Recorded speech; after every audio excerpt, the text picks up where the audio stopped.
Hello, and welcome back to Great Women in Compliance, where we celebrate integrity in action and amplify voices shaping the future of ethics and governance. And today that includes one of my favorites, a great gentleman in compliance. Our guest is Jonathan Aronie, a name synonymous with integrity and impact.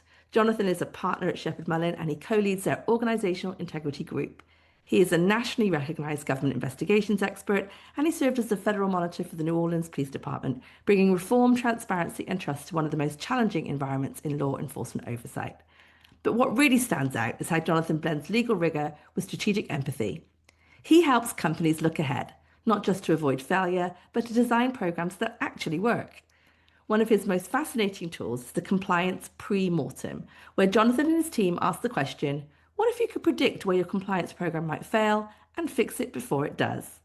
We'll unpack that along with his insights on working with the business, not against it. So whether you're building a program, refreshing a code, or just trying to keep pace with shifting expectations, you'll want to hear what Jonathan has to say.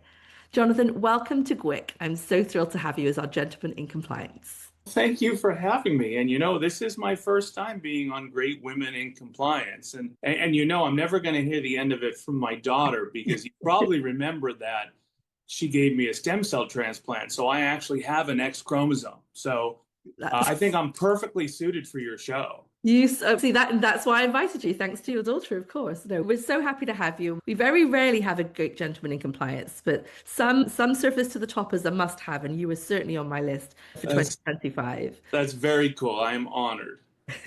So look, Jonathan, for those that are new to your work, can you perhaps share a bit about your journey from your time as a government investigations attorney to your current leadership in integrity-driven consulting? Yeah, it's not really a path as much as a lot of things happening at the same time, right? It's not linear, I would say.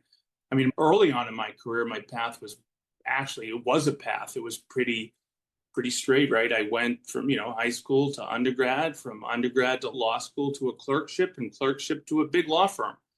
That was very routine, if you will. And I started as a baby lawyer, as a government contracts lawyer, which I still am. That was, my clerkship was I graduated in 93. I know what you're saying. I look too young to have graduated in 93. Words out of my mouth. Absolutely. A clerkship 93 to 94, and then joined my first law firm 94. So I've been doing government contracts, law, and investigation since then, which is amazing to me. It's 30 years. As I got more senior and became a partner, that's when I think my practice started to become more interesting. Maybe I started to spend more time trying to keep organizations out of trouble. Became a deputy monitor over the DC Police Department, I think maybe in 2012. And that was an interesting outgrowth of my investigations practice. I became the lead monitor over the New Orleans Police Department in 2013. I co-founded the firm's organizational integrity group, 2019-ish, I don't remember. And that's when the last 10 years, I think, is when it became, for me, particularly interesting because that's when I was really focusing on creative ways to reduce risk, solve problems before they occur. And my practice actually became more fun, I think. Oh, I love that. I think that's probably why I end up in compliance as well. Very similar path in terms of firefighting a lot, seeing people in crisis, and then wondering what conditions could prevent these things from happening in the first place. So very much aligned. And as you know, because your career, I mean, you and I do much of the same thing, we spent a lot of time after the problem asking how we could have avoided it, and not enough time creatively trying to avoid it in the first place. And I think that's a reality that has kept me moving forward in these innovative ways to reduce risk. I wanted to ask you a bit about that because often in our profession, in the compliance profession, we talk about never waste a good crisis, and there's a lot of motivation after a crisis, maybe resources, attention paid. But can you talk a little bit about the difference in psychology of preventative work and post-crisis work? Yes, it's not only a difference in psychology, it's a difference in psychology, it's a difference in reality. And there's an irony here, which I know you know. The irony is we could actually save a lot more money in the big picture if we spent more on compliance than we do. But because it's hard to demonstrate the ROI on compliance because the thing doesn't happen. How do you measure the thing that does not occur because you prevented it? So a lot of companies, I think, underinvest in risk avoidance, cost avoidance, and then they end up spending a lot more money afterward to try to solve the problem. Now, psychologically speaking, there's another benefit to attacking these problems before they occur. And that's after it occurs, everyone's very defensive and everyone's view is anchored, to use the psychology term.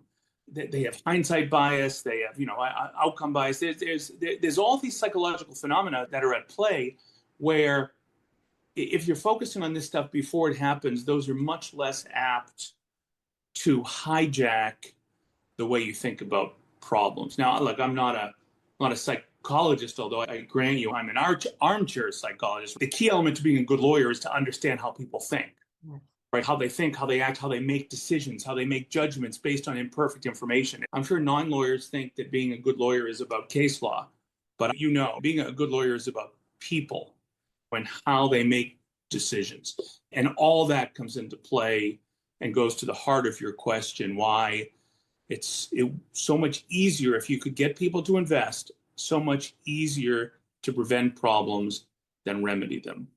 And there's really nothing attractive about that kind of desperate, now we'll spend some money and throw some money at the problem piece. Whereas the kind of proactive, calmer, safer, more creative space to design for risk, like you said, design for a program that will actually help you and actually work in practice, I think can be much more satisfying. And again, maybe brings out your sage brain as opposed to your warrior defensive brain, to your point. Yeah, for sure. But it really, we should not undersell the difficulty in explaining the financial ROI to leadership, right? If they invest $1 million in a sales team, that they can measure the impact of that, right? If they invest $1 million in a compliance team, it's really hard to measure the impact. Now, people who do this for a living, like you and me, know it pays for itself. That's the funny thing about funds, right? Money's fungible. Cost avoidance is every bit as valuable as revenue attainment. Mm. But that's not how it feels. And I don't mean to diss on corporations because it's no different anywhere. Like in the law enforcement space, we created a program called ABLE, Active Bystandership in Law Enforcement. It's a very impressive intervention program, teaching officers how to intervene in the conduct of other officers to prevent harm before it happens. However, why is it that not every police department in the country has gravitated to this? Now, 425 have, that's impressive, but why not all 18,000? I think it's because it's harder for them to see the ROI at the outset. But once a big problem happens, they run to the program. Yeah, I can see that. And I think that program's been a great success. I've followed your progress on that closely. And it does take sometimes a national crisis to catalyze that success. And if you looked at the numbers, if you looked at the ABLE numbers so for those who don't know who are listening, ABLE has three kind of pillars, if you will. It's designed to use active bystandership to prevent misconduct, to reduce mistakes, and to promote officer health and wellness. Everything about ABLE is equally good for police officers and community members. And yet, the number of police organizations gravitating to the program rises precipitously when there's a national crisis. And then, a year after the national crisis, it goes way down. Well, it's not a coincidence that happens because, as you recognize, same way in the corporate world that, our memories are short. Crises cause people to make certain decisions and then they, forget why they did it over time. And it's our job, your, mine, everyone in the compliance space, to figure out how do we make the case for, compliance investment, whether it's a corporation, a police department, a university, a healthcare facility, a hospital. It's all the same, but we can't expect people just to get it. People like us have to make the case for it. And you're right, the proof is often in the pudding, unfortunately. One of the things I want to dig down a bit on ABLE, because one of the things I really appreciate about ABLE, and you've described it, is that you have more than one pillar. It's not just preventing disaster, it's also about the mental health and well-being of the officers involved, which I'm going to stretch and say that helps them make good decisions, that helps them sleep at night, that gives ease and peace of mind. These are the sorts of things that I think are the ROI of a healthy corporate culture, a healthy compliance culture. Absolutely. And on the ABLE front, the health and wellness on the officers doesn't only help the officers get home safely, but it actually helps the community too, right? Healthy officers are less likely to engage in excessive force. There's plenty of data on the benefits of healthy officers beyond just the officers themselves. And frankly, I think it's the same thing in corporations, right? If you have healthy employees, you have employees who like what they do, feel like they're supported, feel like they're working for an ethical company. I think they're more likely to stay. I think they're more likely to be productive. Now, I haven't looked at the data on this for a while, but I'll bet you dinner I'm right. I think they are, I want to go back to more likely to stay. It costs organizations a lot of money to bring on an employee. And it's a lot cheaper to keep an employee than to have to hire a new employee. I think there's data to support the fact that employees enjoy working for ethical, compliant companies. And again, I'm using the term companies, but colleges, universities, higher ed, healthcare, medical, it's all the same. It's all the same. It's all organizational culture, right? Human behavior, to your point. No, and I think it's really important. The return on integrity is exactly that. It's retention, it's healthy employees. And again, the way I would pitch that ROI, and I say return on integrity specifically, is that you are unlocking responsible growth, sustainable, responsible growth, if you can create these conditions. I love it. And I like to belabor the metaphor because it is true. We're still dealing with humans at the end of the day in whatever organization we're talking about. And I don't, look, I'm not going to, you don't have to be an economist to understand the financial ROI, right? All you have to do is look to your neighboring organization.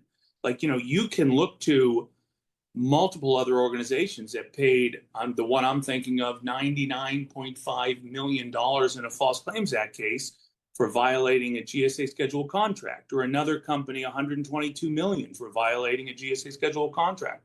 So you don't really have to look that far to understand what you are trying to avoid. And it's not just the penalties. I mean, you mentioned you work in federal contracting. There is money to be made in federal contracting if you can follow the rules and do it right. Absolutely. Certifications are true. Yes. I mean, even today, where some components of federal contracting are under attack, there's no question that the government needs contractors to get its work done. And there's good money to be made if you do it right. The country and the world needs good contractors, even as I said, even though they're under attack by, in some quarters. Very true, very true. Let's dig in a little bit on the idea of the pre-mortem. I learned this word from you. I know it's not unique to Sheppard Mullin. There's some history behind it, why you as an organizational integrity group chose to pick that up and run with it and offer it to your clients. Tell us more about that. I guess it makes sense to start with what it is, right? And you're right, I didn't invent it. It comes from a lot of different places. Some researchers at Harvard, among other universities, spent a lot of time focusing on this, but it's not even unique, to Harvard either. The idea is we've all heard of a post-mortem, right? From the medical profession. Why did the person on the table not make it? Let's look hard to figure out what happened. And really good organizations like the Navy SEALs, for example, they do post-mortems on successful projects, right? Why was it successful?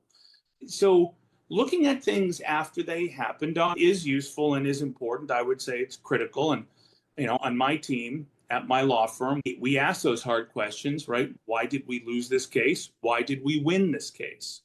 However, like I said before, in the context of after it happened, there's all sorts of psychological phenomena operating on you, right? As I said, you're a hindsight bias and you're defensive and your memory is not accurate. There's all these reasons.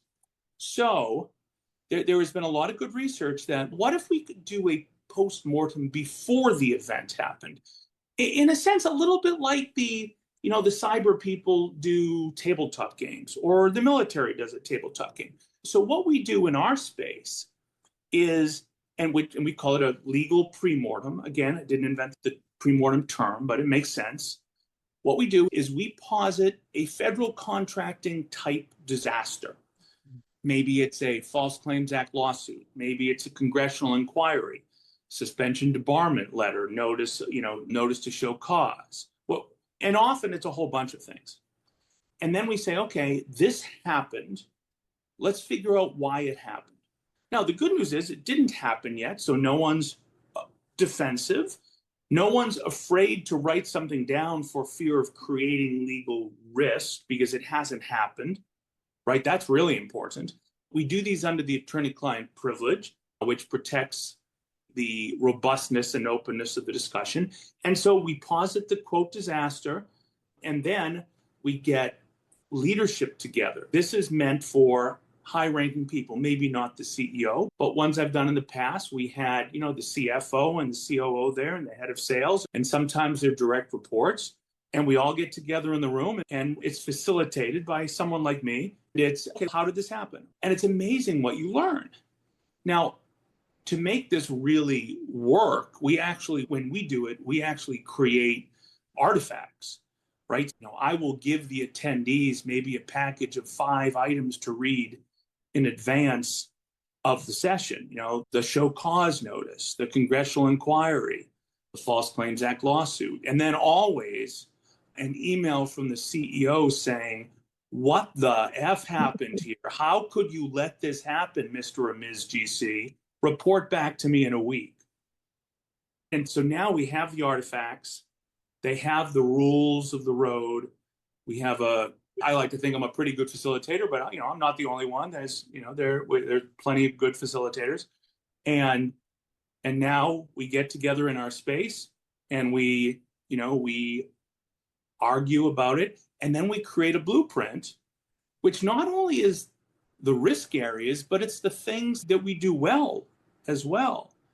We did a big one of these during COVID relating to the acquisition of PPE and any risks involved in, driving around the country trying to find PPE to bring it to a local government facility. And, what we determined was some of our controls were really good. And that came out during this. So now we knew where to invest in new controls, but we also knew where to continue to invest in current controls. And interestingly, also, we found one control we were spending a lot of money on that didn't look like it was doing anything. So we were able to save money on that control. So that's what a pre-mortem is.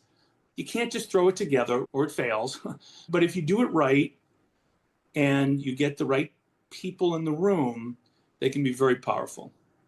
No, I love that. It's not just an academic exercise. I know lots of us lawyers will nerd out on this kind of academic exercise, like we're back at school. What do you do next? But like you said, it's actually about the people in the room. And I want to just underscore that for a second, because I don't think you pitch it in this way, but to me, it also sounds like a fantastic leadership exercise to see how you work together. Do you know how to work together? Do you know who to call for what? Who should be in the room for each decision? So tell us a little bit about that in terms of, your experience of what the humans learn about themselves and each other when they're in the room. I think that's a great insight on your part. When I'm talking about these things, I use my daughter as an example. I have 2 daughters, and I like every opportunity to embarrass them. So in this particular one, I'll embarrass my younger daughter, who's a college basketball player, at least until very recently. And, and we always, you talk about preparing for games and championships. And, you would never want your first foul shot to be when the game's tied and the playoffs are on the line. That's why you practice that. And actually, I'm not really a huge sports guy, but every once in a while, a sports analogy works. I will, like everyone who knows me knows I'm a, rabid Duke Blue Devil fan, which probably just turned off half your listeners. And this year, Duke did very well, but at the end, they lost. And I think one could make the argument, the reason they lost is because all their prior games they won by a landslide in the regular season. They never had to deal with stress. They never practiced stress. And so you could see it as soon as they met a team that was really good. They didn't know how to interact. At least that's my take on it. So now we carry those little analogies, right, to your question. And Yeah, if I'm in it or high functioning organization like you and I are and our clients are, I don't want the first time I have to deal with the stress of coming together as a group to solve a problem to be when we actually have a crisis on our hand. So your point is right on the money. The pre-mortem gives us the chance to see how we react, to see if we all put our head down, to see who doesn't contribute, to see who works well with others and comes up with the idea that says, hey, you know what? If your group and my group work together on this, we can really have a top-notch solution, right? Versus those people who run into their own corners. So yes, if they're done well and they're facilitated well, you learn an awful lot about yourself and your colleagues and how you work together as a team. I mean, look, if it were me, I would do these all the time. I would do one of these a year on a different topic each time. But again, I'm a realist. I understand that there's a lot competing for, complex organizations' attentions and dollars and time. And, I'm a realist. It's hard. It's hard. What I love about what you do is you hope we come out with the conclusion that together we can do hard things well. And that really is quite a force, right? That's a force of nature. And even if you learn the first time you didn't do it so well, like you said, the beauty of the lesson in the safe space. So I agree with you. It's something that should be done regularly. And yes, maybe it takes away from business as usual, but I think that's exactly the point, isn't it? Because business as usual doesn't surface the risks. And on that point, if I may, I'm gonna probe a bit and ask you, you've done a number of these. Can you share with our audience what kind of risks or blind spots do these pre-mortems tend to surface that a traditional assessment might miss? Oh, okay. And a traditional assessment, you mean the sort of pre-disaster compliance review? Yes, many Yeah. of us now are investing in assessments of our programs, and maybe, Yeah. as against DOJ government guidelines for the effectiveness of the programs or the controls, maybe an audit would do the same thing. What's different about a pre-mortem and what sort of things will it surface? That's a great question. First, I should say I'm not against like compliance reviews. I do those all the time and they're useful. They serve a very important purpose. It's not one or the other, right? It's both, in my view. A compliance review is very good at saying, okay, here are the 5 rules. Are we complying with these 5 rules? I guess I think of the pre-mortem as the space between the lines, right? If you think of a compliance review as just these simple straight lines, you have to price at X. Are you pricing at X? Yes or no? But so many of the complex problems organizations have are, like I say, in the space between the lines. It's, this group was supposed to do X, this group was supposed to do Y. Nobody did this piece in the middle. Or nobody realized that when this group did X, it impacted this other group, right? These things come about when people talk and they sit in a room and they realize, oh my gosh, yeah, no one's doing that. Or, you might not know this, but every time you do X, I pay the price. So I think that is one of the answers to that, right? Not as linear, going back to linear again, not as linear as a compliance review is. So that's one very important piece. I think the other piece, to paraphrase an old, long gone politician, is, we have known unknowns and we have known knowns and unknown unknowns, unknown knowns. I forget how many permutations of that there are. What I think one of the things that pre-mortem gets you to is some of the things you don't know you didn't even know. And that's really important. The other take on that, I would say, and I forget who said this, so I'm probably going to butcher the quote, but what scares me most is, not the things you don't know, it's the things you know, but you're wrong. And I think that comes out too. We all have these everyone, right? We have these very strong views and biases that we are just certain we're right. And until they're challenged, you continue to think you're right. Now, in a typical compliance review, you don't have those challenges, right? Because someone is just checking whether you priced X or Y, whether your product is from China or America, whether you complied with, this or that.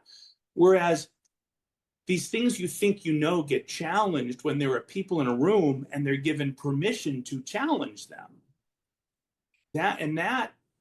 That's the power. I mean, I subject myself to things like this at my firm and in In New Orleans, where we do our compliance work, before we go into a project, I get the team together and I demand that they beat me up. I want to, okay, when this goes wrong, what are you all going to say I failed to do? Right. And right, and those insights, the things I was certain I knew that turned out not to be right, are much more likely to come out in this pre-mortem context than in a typical linear compliance review. I love that you reference that because it really talks to this idea of inadvertent lack of compliance or lack of effectiveness. I mean, despite best intentions, sometimes we actually fail to operationalize those in practice. We could have a list of controls that we've been told are the right ones, but they may not be appropriate for our business or they may not be effective in practice. And I guess I wanted to ask you a bit about how the pre-mortem can help us get to that as well. Not just the checklist of do you have controls in place, have you thought about this, but is it actually working in practice? I don't think a pre-mortem is not going to get you there perfectly. And your point's critical because so many companies have invested a lot of money in a compliance program, but have never tested its efficacy. And that is true in every organization I've seen, from policing to higher ed to companies to law firms, right? And so we actually, as a group, we actually waste a lot of money on non-evidence-based program. Here's an example, and this is going to be very controversial, so you can edit this out if you want. No, we like the controversy. Compliance hotlines. Yeah. Okay, you have to have them, but they're actually not very effective. When you consider all the things that are not reported and human nature not to rat somebody out, like it's again, you have to have them, but the efficacy is not that great. Which by the way is why I'm such a fan of an active bystandership program like ABLE. And in fact, I'm doing this for my corporate clients now because I think the data support that it's more effective if I can keep Hemma from making that mistake than it is having to report Hemma after she screws up. So back to the main point, I think trying to find the evidence that supports the efficacy of the programs is not easy. And it's not necessarily going to come out in the pre-mortem. However, I think what will come out is the lack of support that then you have to look into. Like, we're sitting together in a pre-mortem, we're arguing about how this False Claims Act allegation could possibly have made. How did we overprice this product? And we ultimately realize that, one of our compliance measures isn't working. Why isn't it working? Now, we're not going to solve that in a 3-hour, pre-mortem, but that's going to go on the blueprint that says, okay, this seems like it's not working as intended. Let's test this. And then we bring in whatever, we bring in internal audit, or we bring in the law department, or we bring in outside counsel, whomever, to now figure out why that's not working. This is critical because it's critical for a number of reasons. One, if you want to be efficient and effective, you want to know what's working. You want to reduce risk, you have to have effective controls. But also, one of the key questions the Department of Justice asks you in a civil fraud case or a criminal case is, do you test the effectiveness of your controls and are they working? Right? Can you demonstrate effectiveness? So it's something too many companies just check off boxes and don't ask if it's working.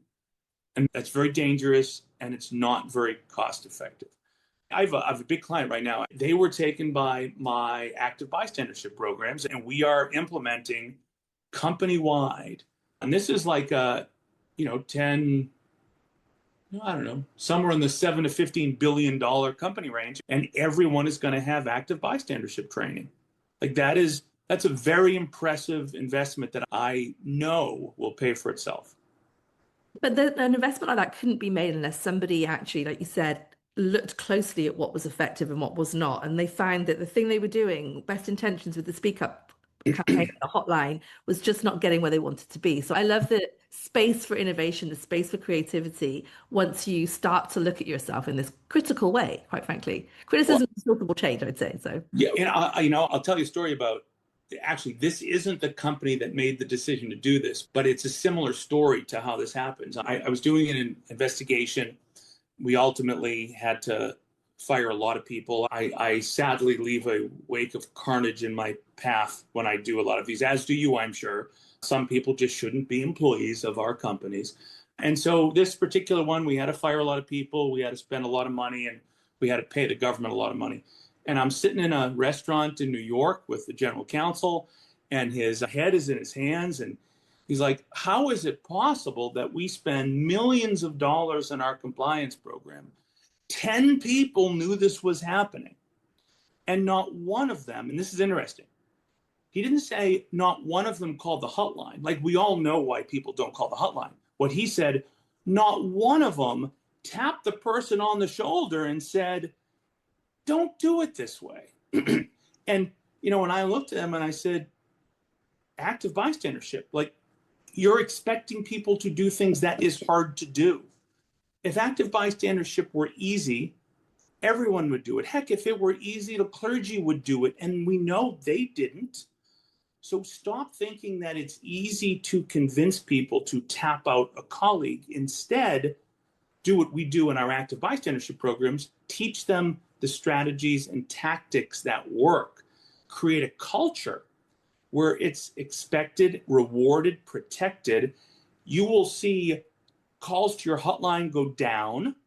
You will see crises averted, and you will see people feel better about themselves and their colleagues because loyalty is now critical loyalty rather than blind loyalty. yes, no, I love the way that you've defined or redefined loyalty as part of your work as not being a snitch, which is terrible. No, this avoids, right? The active bystandership avoids the whole need to snitch. One of the PhDs that worked with us on ABLE, I remember ABLE's the police version. There's a version for corrections officers called HEROES, and there's the work I do for corporations.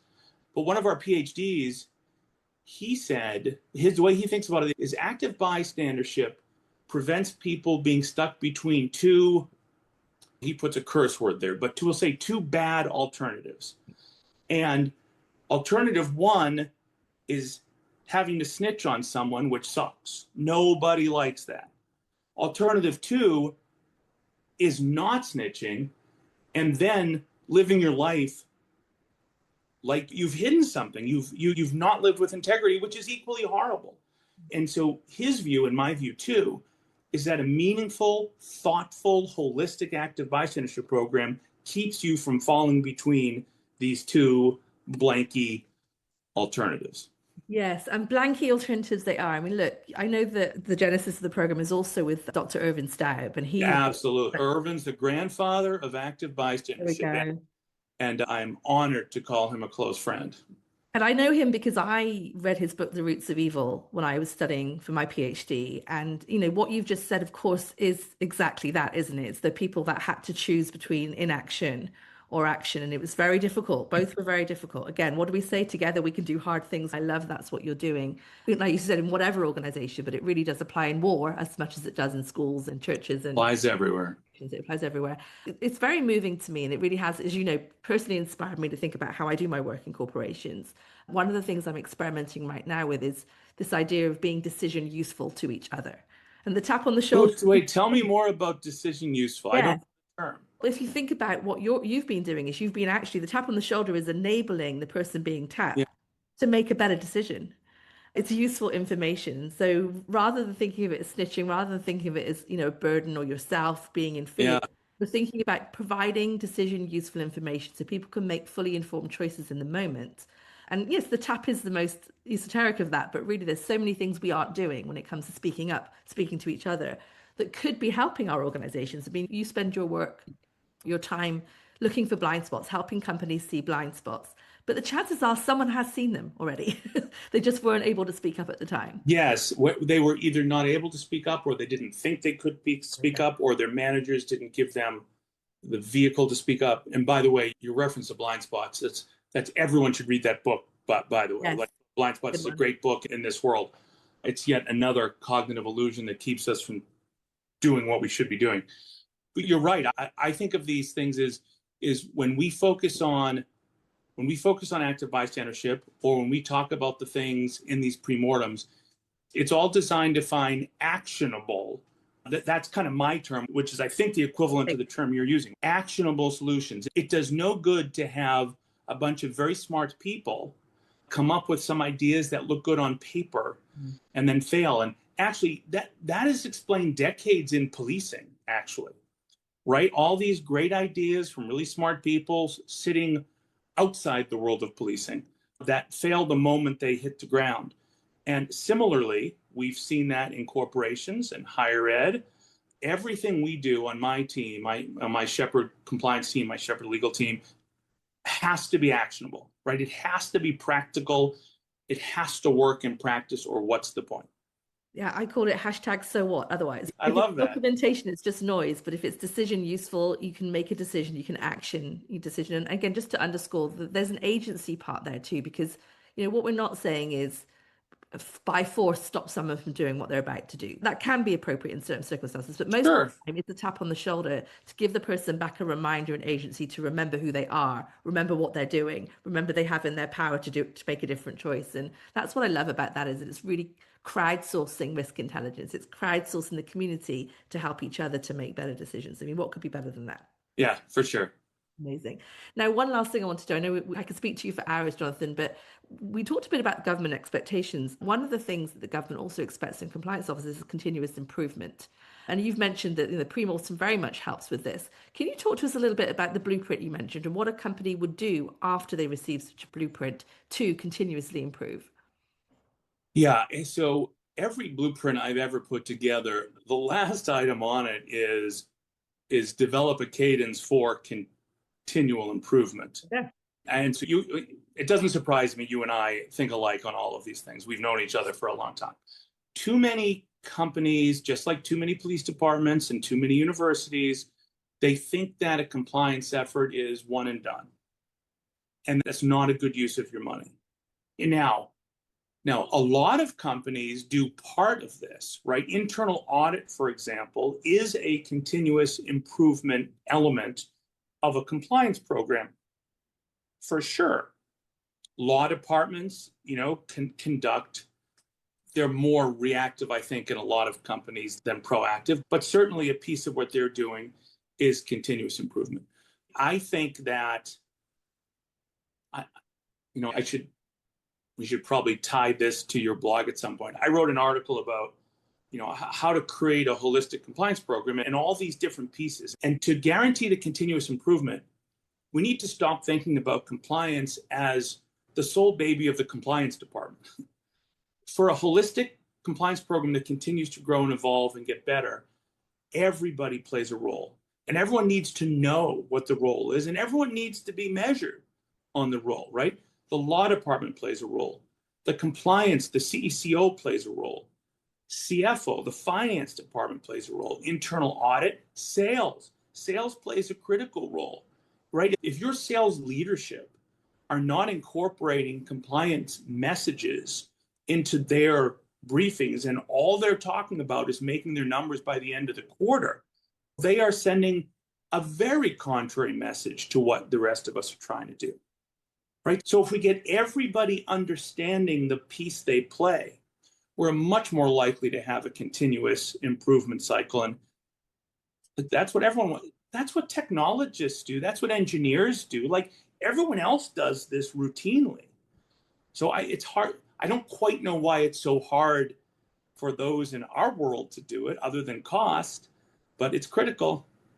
I think you might have touched on the reason, actually, as you give that answer. I'm thinking as you talk, maybe it's because we've kept compliance and ethics as a separate thing to the day job.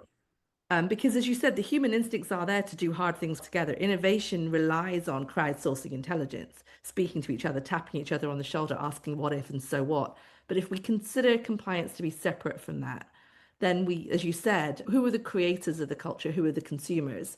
My theory is we should all be creators of the culture. Right.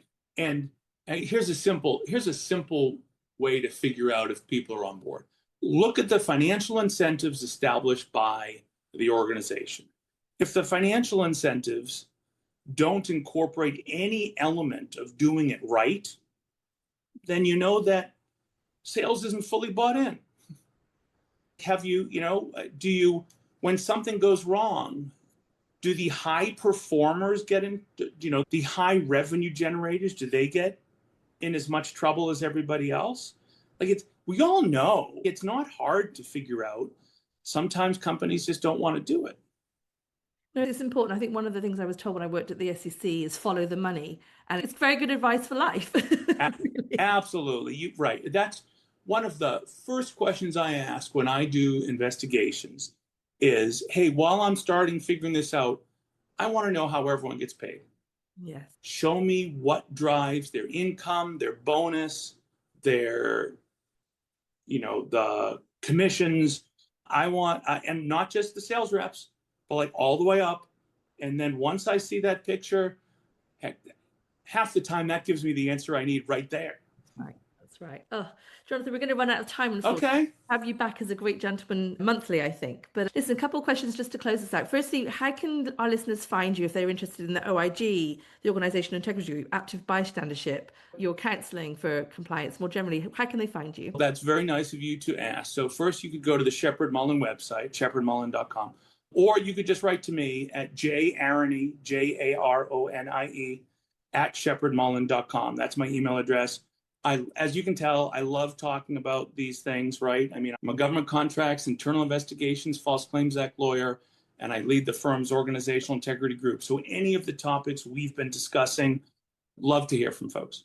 And Jonathan is responsive. The reason we're friends is because I sent him a cold email once when I saw his name in an article. So please take him up on his invitation to send him a note. Yeah, I will caveat that. I might not get back immediately because I'm a rather busy lawyer, but I do get back. And I'm glad you said that. And thank gosh, I did respond to yours because that's, what friendship grew out of your willingness to send me that note and my smartness to respond.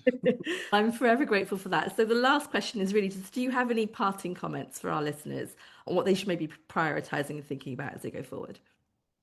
One, I think they should continue to listen and watch your podcast because they're great. This is the second or third one I've had the chance to do with you. I did your other podcast too, and they're so much fun. So I would make this required listening for everybody. Two, I would say don't think you are in any of this alone. Now is a very unprecedentedly interesting time for federal contractors and federal grantees. I've been doing it for 30 years. We've never had change the way we're having change now. So it's not the end of the world. It's just different. And you're not in it alone, right? Every day I get calls and emails and questions from all sorts of institutions, and they're all asking similar things. Right? So don't think you're alone. Talk to people, and you'll realize that there are paths through these complexities. You've inspired the title. We're going to call it Together We Can Do Hard Things Well with Jonathan. I love it. Thank you, Jonathan. We'll see you soon. Great to see you as always. Compliance Podcast Network. Start your mornings with daily compliance news, quick, sharp updates on the top compliance and ethics stories in under 5 minutes every morning in Compliance Podcast Network. Because compliance never sleeps. Need practical advice fast? Check out Compliance Tip of the Day. One actionable idea to level up your program. Short and sweet, every day on Compliance Podcast Network. Got 10 minutes? We've got the week's top 10 stories. 10 for 10 brings you the big compliance headlines. Fast, fun, and focused. Every Saturday on Compliance Podcast Network. And don't miss the Sunday Book Review, where compliance meets culture through must-read books and big ideas every Sunday in Compliance Podcast Network. Whether you're in the office, on a walk, or commuting, stay smart, stay ethical, stay tuned. Only on the Compliance Podcast Network. Available wherever you listen to podcasts.